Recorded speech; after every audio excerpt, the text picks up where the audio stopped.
சாந்தி. Advance பார்ட்டிகள் தரப்பிலிருந்து சங்கமயுக பிராமணர்களிடம் 8 கேள்விகள் கேட்கப்பட்டிருக்கு. அந்த 8 கேள்விகளுக்கான பதிலானது பிரம்மகுமாரிகள் மூலமாக வெளியிடப்பட்ட சாக்கார முரளிகள், ரிவைஸ்டு சாக்கார முரளிகள் மற்றும் அவ்யக்தவாணிகளில் ஒளிஞ்சிருக்கு. அந்த பதில்களை இந்த முரளிகளின் ஆதாரத்தோடு நம்ம இப்போ பார்க்கலாம். நம்ம இப்போ 8 கேள்விகளில் முதல் கேள்வியை பார்க்கலாம். முதல் கேள்வி, பரம்பிதா பரமாத்மா சர்வவியாபி இல்லை எனில் ஏக்வியாபியாக எங்கு இருக்கிறார் அப்படிங்கிறது தான் முதல் கேள்வி. சாஸ்திரங்களில் பக்தியில் பகவானை சர்வவியாபி அப்படின்னு சொல்லியிருக்காங்க. ஆனால் சங்கமயுக பிராமணர்களுக்கு தெரியும் பகவான் சர்வவியாபி கிடையாது. பகவான் தூணில் துரும்பில் இல்லை, மனிதர்கள் உடம்புலையும் இல்லை. அவர் ஒரு மனித சரீரத்தை ஆதாரமாக எடுத்து வந்து தான் நம்மை சந்திக்கிறாரு, சொர்க்கத்தை ஸ்தாபனை பண்ணுறாரு, நம்ம அனைவரையும் பாவனமாக்குறாரு, அதாவது தூய்மையற்று போன நம்ம தூய்மையாக்குறாரு அப்படிங்கிறது நமக்கு தெரியும். அப்போது அந்த ஏக்வியாபியாக எந்த சரீரத்தில் இருக்கார் அப்படிங்கிறது தான் முதல் கேள்வி. பகவான் வந்திருக்கிற இந்த யுகத்தை நம்ம சங்கம யுகம் அப்படின்னு சொல்கிறோம். சங்கம யுகம் 100 வருடங்கள் அப்படின்னு சொல்லிட்டு சிவபாபா முரளியில் சொல்லியிருக்காரு. அப்போது 1936லேருந்து 2036 வரைக்கும் பகவான் இந்த பூமியில் இருக்கிறதுனால தான் இதை சங்கம யுகம், வைர யுகம், கன்ஃப்ளூயன்ஸ் ஏஜ் அப்படின்னு சொல்லியிருக்கோம். அப்படி இருக்கிறப்போ பிரம்மா பாபா சரீரம் விட்டதுனால சிவன் பரந்தாம போயிட்டாரு அப்படிங்கிறத நம்ம எப்படி ஏற்றுக்க முடியும்? சிவபாபா முரளிகளில் சொல்லியிருக்காரு, நான் 3 மூர்த்திகளுடன் தான் வருகிறேன் அப்படின்னு சொல்லியிருக்காரு. அப்போது பிரம்மாங்கிற முதல் மூர்த்தியுடைய பாகம் முடிவடைந்துருச்சு அப்படின்னா 3 மூர்த்திகளில் அடுத்த மூர்த்தியில் சிவபாபாவுடைய பாட்டு கண்டிப்பாக நடக்கணும் இல்லைங்களா? ஸோ சிவபாபா பரந்தாமத்திலிருந்து ஒரு முறை வந்துட்டார் அப்படின்னா 100 வருடங்கள் இந்த பூமியில் இருந்து இந்த பூமியை சொர்க்கமாக்கிட்டு திரும்பி போகும்போது நம்மளையும் கூப்பிட்டுட்டு தான் போகிறாரு அப்படிங்கிறத இப்போ நம்ம முரளி ஆதாரங்களுடன் பார்க்கலாம். ஆன்மீக தந்தையும் 5000 ஆண்டிற்கு ஒரு முறை தான் வருகிறார். கல்பம் என்ற பெயர் வைக்கப்பட்டுள்ளது. முரளி தேதி 19/9/2010. தந்தை தானாகவே எல்லாம் செய்து கொண்டிருக்கிறார், பின் மறைந்து விடுவார். அடிக்கடி அவதாரமும் எடுப்பதில்லை. அவருக்கு தனக்கென்று சரீரம் இல்லை. அவர் ஒரே ஒரு முறைதான் வருகிறார். நீங்களோ அடிக்கடி சரீரத்தை விட்டுவிட்டு மற்றொன்றை எடுத்துக் கொள்கிறீர்கள்.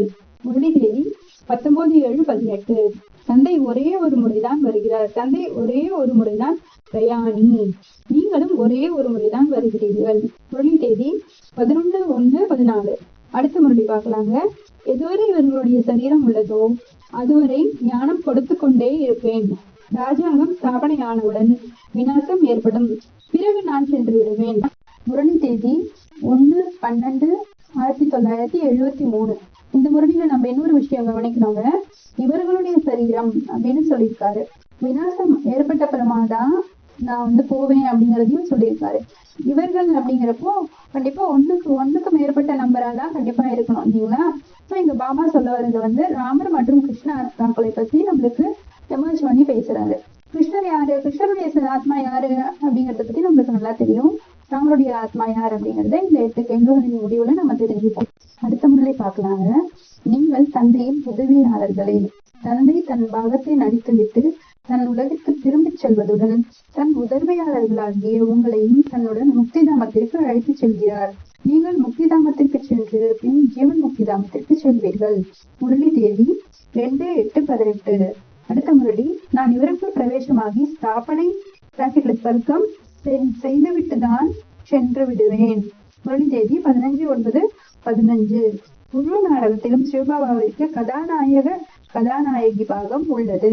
சிவபாபாவுடன் சேர்ந்து நடிக்கும் நடிகர்கள் யார்? முதலில் அவர் பிரம்மா விஷ்ணு சங்கருக்கும் பின்னர் குழந்தைகளாகிய உங்களுக்கும் பிறப்பு கொடுக்கிறார். முரளி தேதி 1/8/18. ஓம் சாந்தி. இந்த முரளியில் முழு நாடகத்திலும் சிவபாபாவிற்கு கதாநாயகன் மற்றும் கதாநாயகி பாகம் இருக்கிறது அப்படின்னு வந்திருக்கு. பக்தியிலும் சிவனை தாயும் நீயே தந்தையும் நீயே அப்படின்னு சொல்லியிருக்காங்க. இந்த சங்கம யுகத்தில் கதாநாயகி வேடம் சிவபாபா கிருஷ்ணருடைய ஆத்மா மூலமாக செய்து முடிச்சிட்டாரு. அப்போது இன்னும் கதாநாயகன் பாகம் பாக்கி இருக்குது.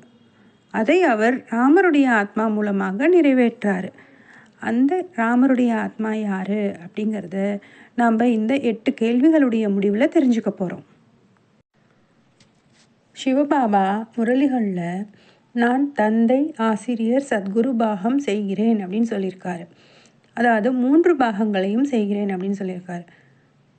எந்த ஒரு முரளிலையுமே நான் தாய், தந்தை, ஆசிரியர், சத்குரு ஆகிய 4 பாகங்களை செய்கிறேன் அப்படின்னு சொல்லலை. பிரம்மா பாபா அவர்கள் 1969 சரீரம் விட்டுட்டார். ஆனால் இன்னும் சங்கம யுகம் முடிவடையலை, சத்யுகம் வரல. சங்கம யுகம் நடந்துட்டுருக்கு அப்படின்னா சிவபாபா இந்த பூமியில் தான் இருக்கணும். அப்போது தந்தை, ஆசிரியர், சத்குரு பார்ட் இன்னும் முடியல அப்படிங்கிறது உறுதியாகுது. ஏன்னா இன்னும் சொர்க்கம் வரல. 1 அடி நிலம் கூட சொர்க்கம் ஆகலை. சிவத்தந்தை பிரம்மா பாபா மூலமாக செய்த பாகம் தாய் பாகம்தான் அப்படிங்கிறத நம்ம இப்போ வரக்கூடிய முரளி மகா வாக்கியங்கள் மூலமாக தெரிஞ்சுக்கலாம். அல்லாவுடைய பெண் மனைவி யார்? காட்ஃபாதர் என்று கூறுகிறீர்கள் என்றால் அவசியம் மதர் பிராக்கெட்ல தாய் கூட வேண்டும். குழந்தைகளாகிய நீங்கள் இந்த ஆழமான ரகசியத்தை நல்ல முறையில் அறிந்துள்ளீர்கள். இந்த பிரம்மா அல்லாவினுடைய மனைவி ஆவார். இவர் உங்களுடைய பெரிய தாய் ஆவார். முரளி தேதி 19/7/18. அடுத்த முரளி, பரமாத்மாவை பாரதவாசிகள் தாய் தந்தை என்று கூறுகிறார்கள். சரி, தந்தை என்றால் கூடவே தாயும் இருக்க வேண்டும் அல்லவா? ஏவாள் என்று கூறுகிறார்கள். ஏவாள் யார்? ஏவாள் என்று யாரை கூறலாம்? மம்மாவை ஏவாள் என்று கூற முடியாது. மம்மா என்பவர் ஜெகதம்பா.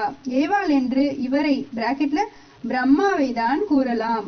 முரளி தேதி 26/6/18. இப்போ நம்ம அடுத்த முரளி மகா வாக்கியம் பார்க்கலாங்க.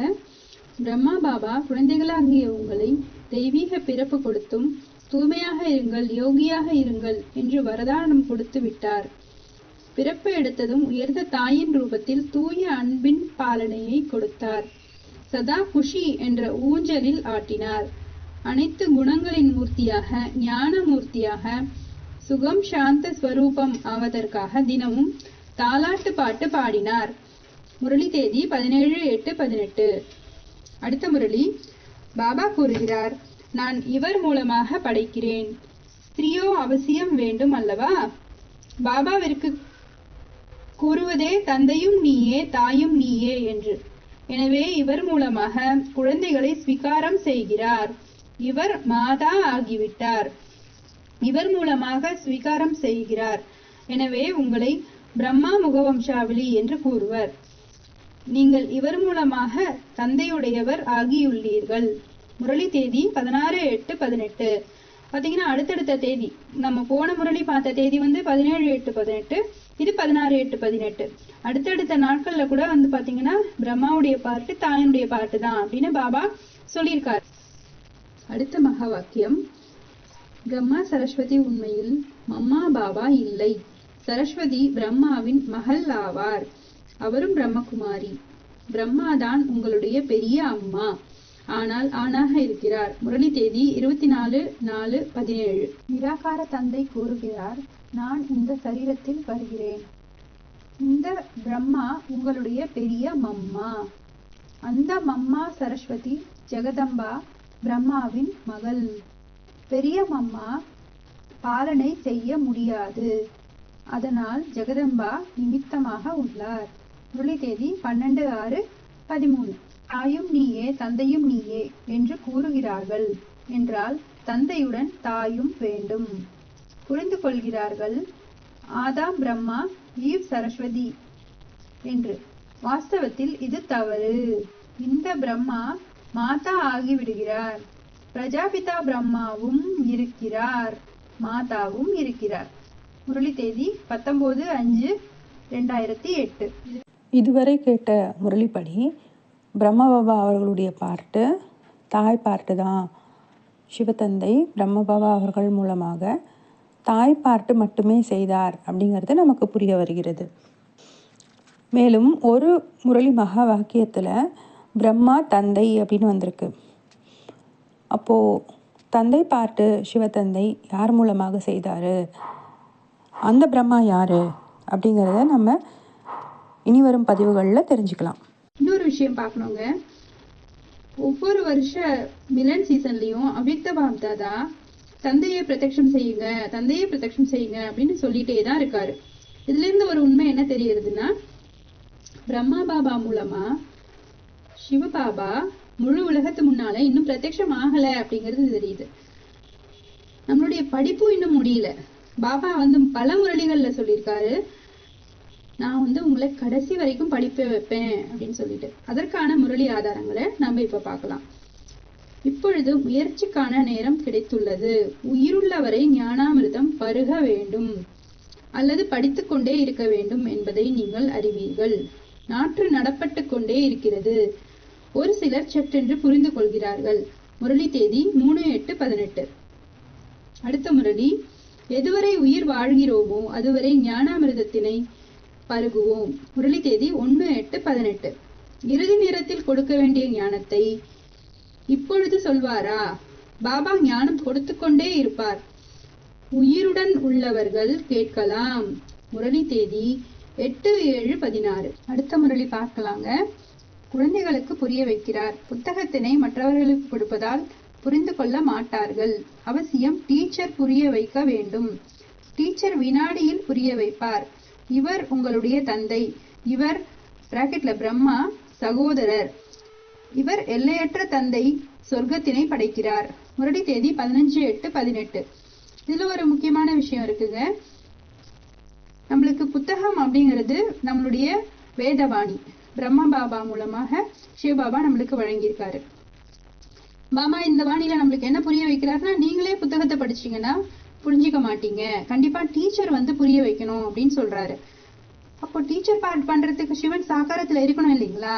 இந்த சைகை தான் பாபா நம்மளுக்கு இந்த முரளி மூலமா உணர்த்துறாரு. அடுத்த முரளி, பாபா ஆரம்பத்தில் குழந்தைகளை மிகவும் சந்தோஷப்படுத்தினார். வட்டியில் இருந்தார்கள். எந்த உறவினர்களையும் சந்திக்க மாட்டார்கள். பாபா அதிக சாட்சாத்காரம் காட்டியுள்ளார். பின்னர் இறுதியில் நிறைய காட்டுவார். முரளி தேதி 11/7/18. பாபா இறுதியில நிறைய இன்னும் காட்சிகளை காட்டுவார் அப்படின்னு சொல்லப்பட்டிருக்கு. அப்படின்னா கடைசி வரைக்கும் தந்தையுடைய பார்ட்டு சாகாரத்துல கண்டினியூ ஆகியே ஆகணும். சிவபாபா சாகாரத்துல பார்ட்டு செஞ்சுதான் ஆகணும் அப்படிங்கிறது நம்மளுக்கு இங்க உணர்த்தப்பட்டிருக்கு. அடுத்த மகா வாக்கியம் ஒரு கேள்வி பதிலா அமைஞ்சிருக்கு. கேள்வி, பாபா சர்வ சக்திவானாக இருந்தாலும் அனைத்து காரியங்களையும் என் தூண்டுதல் மூலமாக செய்வதில்லை. பதில், பாபா கூறுகிறார், நான் ஞானக்கடலாக இருக்கிறேன். நான் ஞானம் கூறுவதற்காகவே வரவேண்டியதாக உள்ளது. கல்லூரியில் விரிவுரையாளர் வீட்டில் இருந்தால் எப்படி பாடம் கற்றுத்தர முடியும்? நான் குழந்தைகளுக்கு பாடத்தினை கற்றுக் கொடுத்து தகுதியானவராக ஆக்க வேண்டும். சொர்க்கத்தின் ஆஸ்தியை கொடுக்க வேண்டும். அதனால் உடலை ஆதாரமாக எடுத்து வருகிறேன். இதில் குழந்தைகளுக்கு சிறிதும் சந்தேகம் வரவே கூடாது. முரளி தேதி 1/8/18. நம்முடைய ஞானமே அப்படிப்பட்டது. அம்மா இருந்தாலும் அல்வா சாப்பிட வேண்டும். அதாவது ஞான ரத்தினங்களை கொடுக்க வேண்டும். பாபா சொல்கிறார், இந்த பாபா பிராக்கெட்ல பிரம்மா பாபா கூட போய்விடுவார் என்று புரிந்து கொள்ளுங்கள். முரளி தேதி 24/8/18. ஓம் சாந்தி. மேலே கேட்ட முரளி மகா வாக்கியங்களின் ஆதாரப்படி நம்முடைய படிப்பு இன்னும் முடியல. நமக்கு சிவபாபா கடைசி வரைக்கும் ஞானம் கொடுத்துக்கிட்டே தான் இருப்பார் அப்படிங்கிறது இதன் மூலமாக நிரூபணமாகிறது. இன்னொரு விஷயம் பார்த்தோம்னா, பக்தியில சிவதந்தைய துவமேவ மாதா ச பிதா துவமேவ, தாயும் நீயே தந்தையும் நீயே அப்படின்னு சொல்றாங்க. பிரம்மா பாபா மூலமா சிவதந்தை சாகாரத்துல தாய் அப்படிங்கிற செய்பவர் பார்த்து செஞ்சாரு. ரோல் மாடலா இருந்தாரு. ஒவ்வொரு அடியிலையும் பிரம்மா பாபா ஸ்ரீமத்தை ஃபாலோ பண்ணி நம்மளுக்கு பெரிய எக்ஸாம்பிளா வாழ்ந்து காமிச்சாரு. அதனால அவர் செய்பவர் பாட்டு. இப்ப அடுத்து தந்தை சாகாரத்துல இருந்துதான் செய்விப்பவர் பாட்டும் பண்ணணும் அப்படிங்களா? ஏன்னா கடவுளை அனைத்து மதத்தினரும் காட்ஃபாதர், ஆண்டவன், இறைவன், இறை தந்தை, பகவான் அப்படின்னு ஆண் பால்ல தான் சொல்றாங்க. மவுண்ட் அபுல இருந்து அபுரோடு வரைக்கும் சாகாரத்துல சிவதந்தையை பார்க்க மனிதர்கள் வரிசையில நிப்பாங்க. என் தந்தை வந்து விட்டார் அப்படின்னு அவரை கடைசீட்ல புரிஞ்சுக்கிட்டு தான் பரந்தாமம் போவாங்க அப்படின்னு முரளி மகா வாக்கியங்கள் சொல்கிறது. தந்தை அப்படின்னு சொல்றவங்க ஆண் சரீரத்துல இருந்தா ஒத்துப்பாங்களா இல்ல பெண் சரீரத்துல இருந்தா ஒத்துப்பாங்களா? இப்ப அடுத்து வர மகா வாக்கியங்கள் மூலமா சிவபாபா ஒரு ஆணினுடைய சரீரத்துலதான் பிரத்யக்ஷம் ஆகணும் அப்படிங்கிறது நம்ம புரிஞ்சுக்க முடியும். முரளி மகா வாக்கியம்: மாதாவை பகவான் என்று சொல்ல முடியாது, ஏனென்றால் பகவான் தந்தை என்று சொல்லப்படுகிறார், பரமபிதா. இப்பொழுது தந்தை இருக்கிறார் என்றால் கண்டிப்பாக தாயும் இருப்பார். தாயை ஏற்றுக்கொள்பவர்கள் நிறைய பேர் இருக்கிறார்கள். தாய் இருக்கிறார் என்றால் தந்தையும் இருப்பார். தாய் தன்னை பகவான் என்று சொல்ல முடியாது. இந்த பாயிண்ட் பிராக்கெட்ல கருத்துக்கள் தாரணை செய்ய வேண்டியதாகும். முரளி தேதி 25/6/18. அடுத்த மகா வாக்கியம்: ஆண் தான் படைப்பவர். படைப்பவர் எப்பொழுதுதான் பாவனம் ஆகிறாரோ படைப்பையும் பாவனம் ஆக்குகிறார். முரளி தேதி 20/2/16. இதுல பாபா நம்மளுக்கு ஒரு விஷயத்த சூக்ஷ்மமா உணர்த்துறாரு. படைப்பவர் பாவனம் ஆகும் போது படைப்பு பாவனமாகிறது அப்படிங்கிறதுதான் வாக்கியம். நிராகார தந்தை சிவனும் எப்பவுமே பியூரா இருக்கிறவர். அவர் எவர் பியூர் அப்படின்னு சொல்லப்படுறாரு. அவர் பாவனமாக வேண்டிய தேவையில்லை. படைப்பவர் அப்படிங்கிறது யாரோ சாகாரத்துல இருக்கக்கூடியவரை தான் இங்க உணர்த்துது. பக்தியில என்ன சொல்றாங்க? பதித்த பாவன் சீதாராம் அப்படின்னு சொல்லிடுறாங்க. அப்ப எந்த ராமருடைய சரீரத்தின் மூலமாக சிவபாபா கடைசீட்ல நம்மளை தூய்மைப்படுத்தி நம்மளை முக்திதாமத்துக்கு கூட்டிட்டு போறாரோ அந்த சாக்கார சரீரத்தை தான் படைப்பவர் அப்படின்னு சொல்லப்படுது. அடுத்த மகா வாக்கியம்: பிரம்மாவை படைப்பவர் என்று சொல்ல முடியாது. முரளி தேதி 24/5/14. அடுத்த மகா வாக்கியம்: யாருடைய உடலில் எவ்வாறு வர முடியும்? அதனால் எனக்கு முதலாவதாக பிரஜாபிதா பிரம்மா தேவைப்படுகிறார். சூக்ஷ்மவாதனவாசியாகிய அவரை இங்கு எவ்வாறு அழைத்து வர முடியும்? அவரோ பரிஸ்தாவாக இருக்கிறார். அவரை தூய்மையற்ற உலகிற்கு அழைத்து வருவது தோஷமாகிவிடும். நான் என்ன குற்றம் செய்தேன் என்று அவர் கேட்பார். தந்தை மிகவும் ரமணீகரமான விஷயங்களை புரிய வைக்கிறார். யார் தந்தையுடையவராக இருக்கிறார்களோ அவர்கள்தான் புரிந்து கொள்ள முடியும். முரளி தேதி 31/10/18. அடுத்த மகா வாக்கியம்: புது சிருஷ்டியை படைக்கிறார் என்றால் கண்டிப்பாக பிரஜாபிதா தேவை. சூக்ஷ்மவாதனத்தில் உள்ளவர் இங்கு வர முடியாது. அவர் சம்பூர்ண அவ்யக்தமானவர். இங்கு சாகார பிரம்மா தேவை. அவர் எங்கிருந்து வருவார்? மனிதர்கள் இந்த விஷயங்களை புரிந்து கொள்ள முடியாது. தந்தையும் இவரை தத்தெடுக்கிறார். பிறகு பெயரை பிரஜாபிதா பிரம்மா என்று மாற்றி வைக்கிறார். மேலே இருக்கும் அவர் கீழே வர முடியாது. கீழே இருப்பவர் மேலே செல்ல வேண்டும். அவர் அவ்யக்தமானவர், இவர் வியக்தமானவர், பிராக்கெட்ல சரீரம் உள்ளவர். ஆக இந்த ரகசியத்தையும் நல்ல முறையில் புரிந்து கொள்ள வேண்டும். முரளி தேதி 10/11/18. மகா வாக்கியம்: முதலில் பிரம்மா நிச்சயமாக வேண்டும். அப்போதுதான் அவர் மூலமாக பிராமணர்களை படைக்க முடியும். வியக்த பிராக்கெட்ல சாக்கார் பிரஜாபிதா பிரம்மா வேண்டும். சூக்ஷ்மவதனத்திலோ பிரஜாபிதா இருக்க மாட்டார். பிரஜாபிதா இங்கே வேண்டும். முரளி தேதி 31/7/18. அடுத்த முரளி மகா வாக்கியம்: பிரம்மா மூலம் சாரத்தை சொல்கிறார் என்றால் நிச்சயமாக புரிய வைப்பவர் வேறு யாரோ இருப்பார். இப்போது நீங்கள் நடைமுறையில் பார்க்கிறீர்கள். ஞானக்கடலான சிவபாபா நம் முன் அமர்ந்துள்ளார்.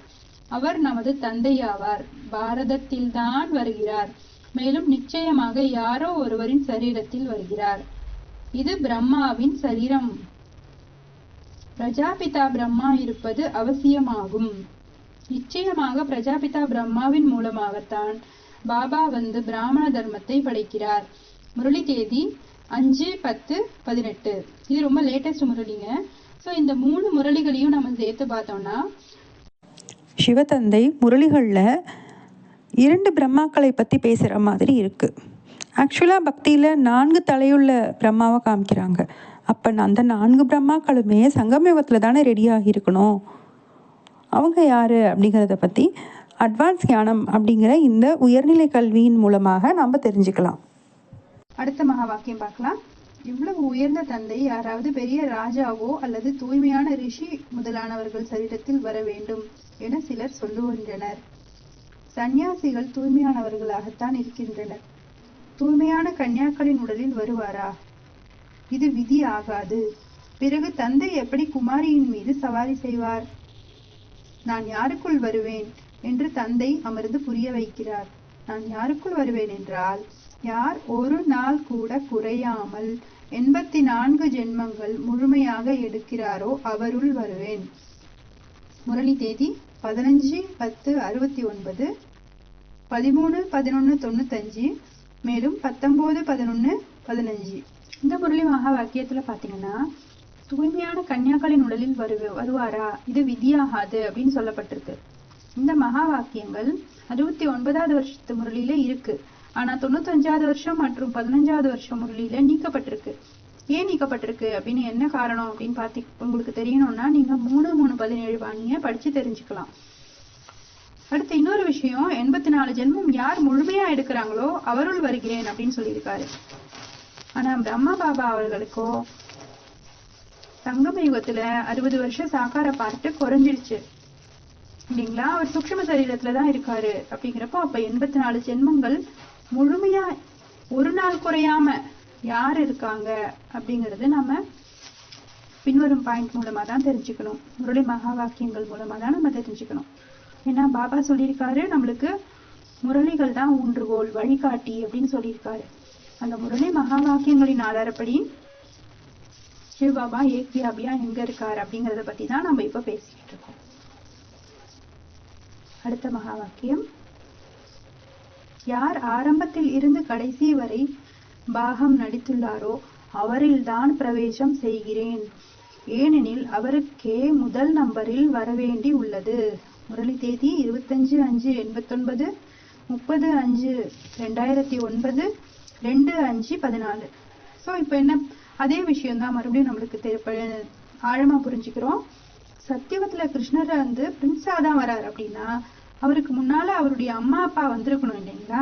கிருஷ்ணருக்கு ஜென்மம் தரப்போற தாய் தந்தை தான் ஆரம்பத்துல வருவாங்க இல்லையா. அப்ப அவங்களதான் பாபா சொல்றாரு, யாருல பிரவேசம் வரணும் அவங்கதான் முதல் நம்பர்ல வர வேண்டி இருக்கு அப்படின்னு பாபா யாரையோ பத்தி நம்மளுக்கு சைகை கொடுத்துக்கிட்டு வராரு வாணிகள்ல.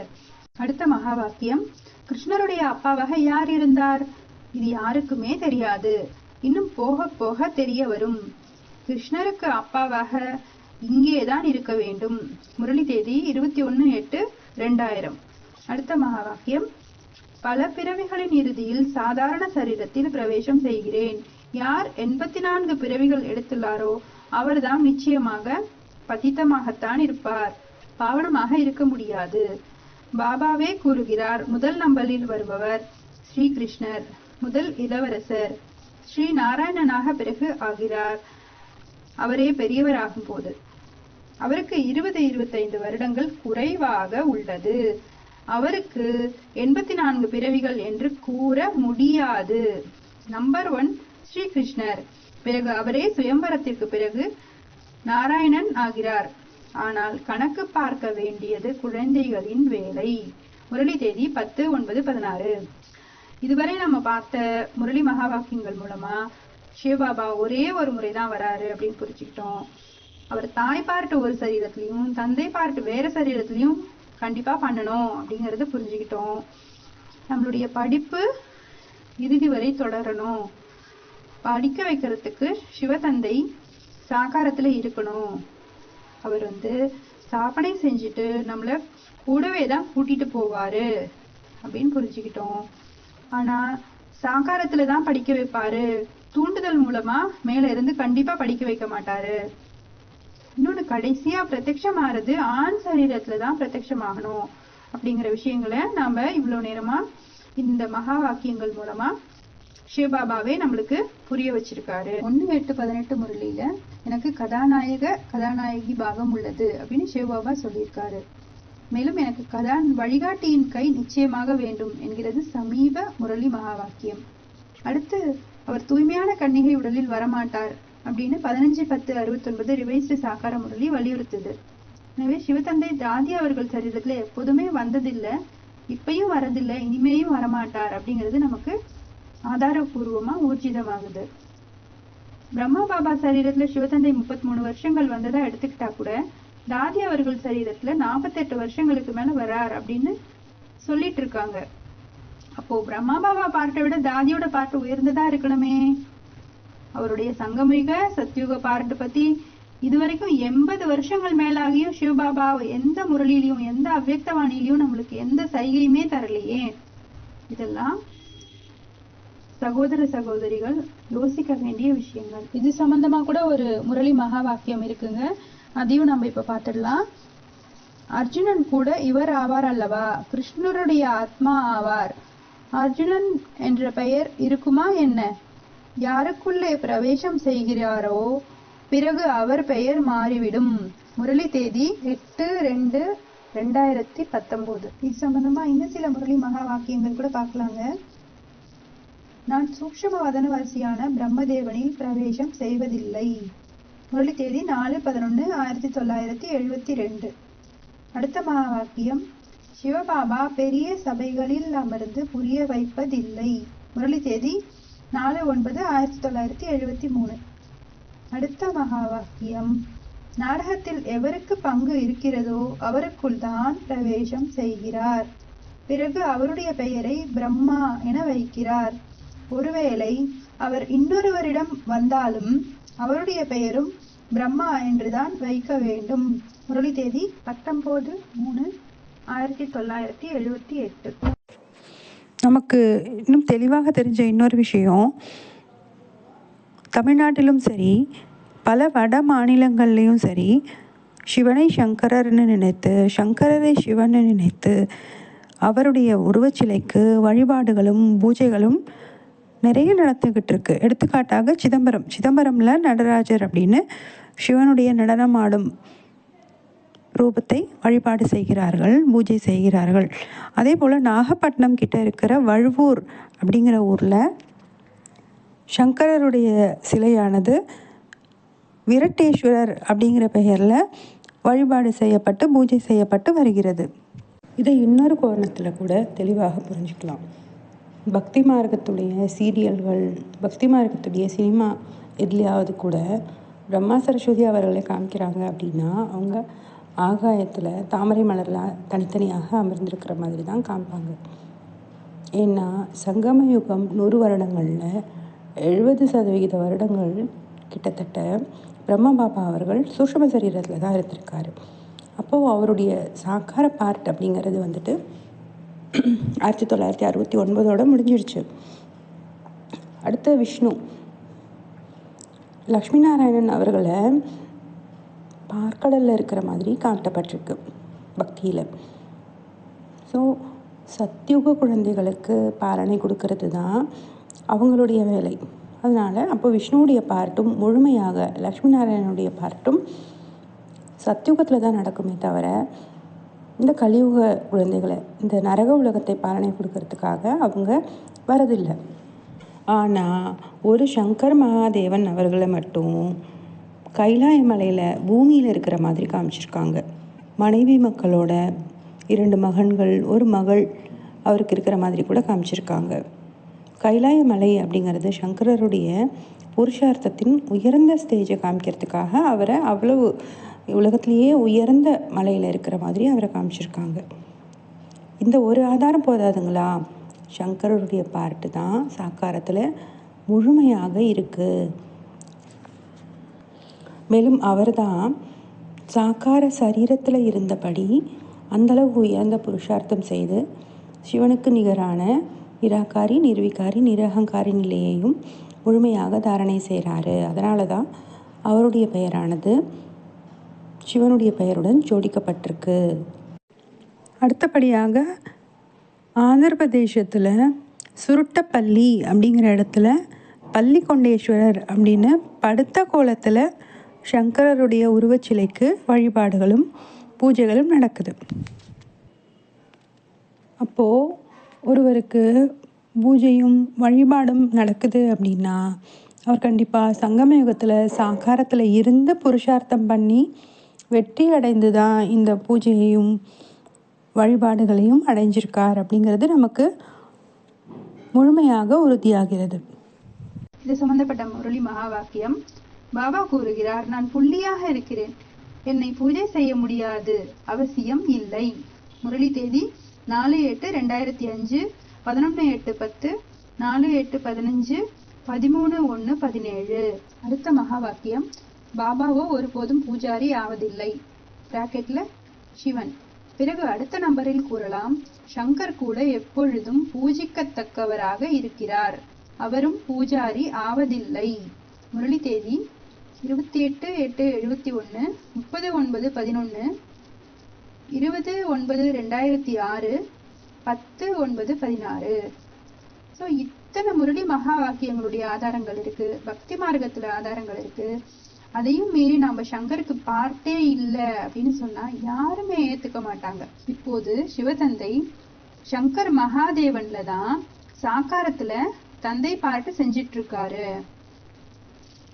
ஆனா நிறைய பிரம்மகுமார் குமாரிகள் என்ன கேக்குறாங்க, சங்கருக்கு பாட்டு இருக்குது அப்படின்னு பாபா முரளிகள்லயோ அவ்யக்தவாணிகள்லயோ ஏன் தெளிவா பிரம்மாக்கு சாகாரத்துல எப்படி பாட்டு இருக்கோ அது போல இருக்கு, நடைமுறை பாட்டு இருக்கு அப்படின்னு ஏன் சொல்லல அப்படின்னு கேக்குறாங்க.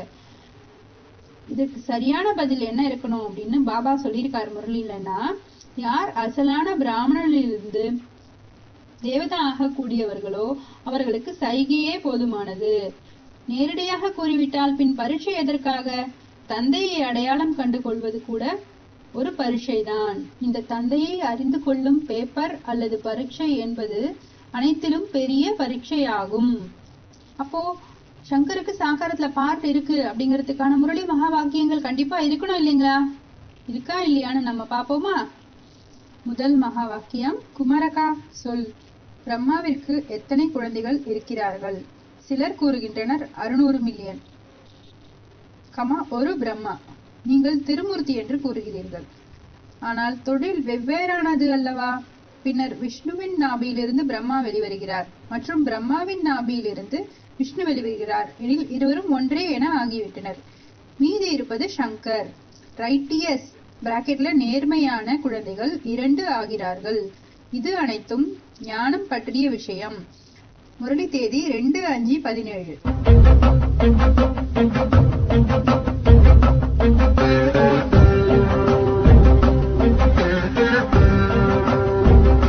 முரளி மகா வாக்கியம், பிரம்மாவிற்கு இந்த சங்கல்பம் ஏன் எழுந்தது? இந்த ரகசியத்தை அறிவீர்களா? பிரம்மாவின் சங்கல்பத்தால் உலகம் உருவாக்கப்பட்டது. மேலும் பிரம்மாவின் சங்கல்பத்தாலேயே கதவும் திறக்கும். இப்பொழுது யார் சங்கராக இருக்கிறார்? இதிலும் ஆழ்ந்த ரகசியம் உள்ளது. பிரம்மாவே விஷ்ணுவாக இருக்கும் பொழுது சங்கர் யார்? இதை பற்றியும் ஆன்மீக உரையாடல் செய்யுங்கள். இது அவ்யக்தவாணி தேதி 1/1/1979. பாத்தீங்கன்னா சங்கர் யார் அப்படின்னு அவ்யக்த பாப்தாதா அப்பா பார்ட்ட எமர்ஜ் பண்ணி பேசியிருக்காரு. ஆனா இதோடைய ஆழ்ந்த ரகசியங்கள் நமக்கு இன்னுமே புரியாம தான் இருக்கு இல்லைங்களா? அடுத்த மகா வாக்கியம் பார்க்கலாம். சங்கரருடைய பாகம் கண்டிப்பாக நடைமுறையில் இருக்கிறது. எனினும் சக்திகளுக்கு விநாசம் செய்வதில் பாகம் உள்ளது. சங்கரர் அதை செய்ய வேண்டியதில்லை. அவ்யக்தவாணி 1/10/1971. அடுத்த மகா வாக்கியம், சங்கரர் கண்ணை திறந்ததும் விநாசம் நடப்பதாக காண்பிக்கிறார்கள். இவ்வாறு ஒரு களங்கத்தை ஏற்படுத்தி உள்ளனர். விநாசம் நடக்கத்தான் வேண்டும். சூக்ஷ்மவதனத்தில் சங்கர் மீது பாம்பு எதுவும் இருக்காது மற்றும் மூலவதனத்திலும் தோட்டம் பாம்பு எதுவுமே இருக்காது. இவை அனைத்தும் இங்கேதான் இருக்கிறது. ஸ்வர்க்கமும் இங்கேதான் இருக்கிறது. முரளி தேதி 22/6/16. பாபா என்ன சொல்ல வர்றாருனாக்கா, சங்கர் பாட்டு சூக்ஷ்மவதனத்துல இல்ல, இங்கேதான் இருக்கிறது அப்படின்னு நம்மளுக்கு சைகை கொடுக்கிறாரு. சங்கருடைய பங்கு என்னவென்று தெரியாமல் குழம்புகின்றனர். பிரேரணையின் மூலமாக எவ்வாறு விநாசத்தை சேமிக்கிறார்? இவர் மகிமை பெற்றிருக்கிறார் என்று கூறுங்கள். சித்திரமும் இருக்கிறது. அதை பற்றி விளக்கம் அளிக்கப்படுகிறது. முரளி தேதி 23/3/71. உண்மையில் பிரம்மா விஷ்ணு சங்கர் தான் திருமூர்த்தி. இந்த 3 தேவதைகள் தனித்தனியானவர்கள். முரளி தேதி 29/8/2002. அடுத்த மகா வாக்கியம், பிரம்மா விஷ்ணு சங்கர் யார் என்னவென்று இவருக்கும் பிராக்கெட்ல பிரம்மாவிற்கும் தெரியாது. முரளி தேதி 4/6/10. அடுத்த மகா வாக்கியம், பிரம்மா விஷ்ணு சங்கர் தேகதாரிகள். முரளி தேதி 12/6/18. பிரம்மா விஷ்ணு சங்கரை நினைவு செய்கிறார்கள். அவர்களையோ இந்த கண்களால் பார்க்க முடிகிறது. மற்றபடி இவர் பிராக்கெட்ல சிவன் யார்? சிவனுடைய கோவிலுக்கு செல்கிறார்கள். ஆனால் அவரை ஏன் நினைவு செய்கிறோம் என்பது தெரிவதில்லை. முரளி தேதி 30/8/18. அடுத்த மகா வாக்கியம், திருமூர்த்தியான பிரம்மா விஷ்ணு சங்கரை பற்றி யாரும் அறியாமல் இருக்கிறார்கள். பிரம்மா என்ன செய்தார்? விஷ்ணு மற்றும் சங்கர் என்ன செய்தார்? எங்கே இருக்கிறார்கள் என்று எதுவுமே அறியாமல் இருக்கிறார்கள். முரளி தேதி 8/6/2006. அடுத்த மகா வாக்கியம், சங்கர் என்ன செய்கிறார்? அவருடைய பார்ட் அற்புதமானது. அதை நீங்கள் புரிந்து கொள்ள முடியாது. முரளி தேதி 14/5/1970. 15/5/1975. அடுத்த மகா வாக்கியம், இப்படி ஒரு விஷயம் இல்லை, சங்கர் பார்வதி இல்லை என்று. இது ஸ்தூலவதனம் தானே. முரளி தேதி 8/5/1970. அடுத்த மகா வாக்கியம், சங்கரர் மூலமாக விநாசம் ஆக வேண்டும். அவரும் அவருடைய காரியத்தை செய்கிறார். கண்டிப்பாக சங்கரும் இருக்கிறார். முரளி தேதி 26/2/1973. இப்ப நம்மளுக்கு முதல் கேள்விக்கான பதில் என்னவா இருக்கும் அப்படிங்கிற முடிவுக்கு வந்துட்டோம் இல்லைங்களா? பரமபிதா பரமாத்மா சர்வவியாபி இல்ல அப்படின்னு நம்மளே ஏத்துக்கிறோம். அப்போ ஏக்வியாபியா எங்க இருக்காரு?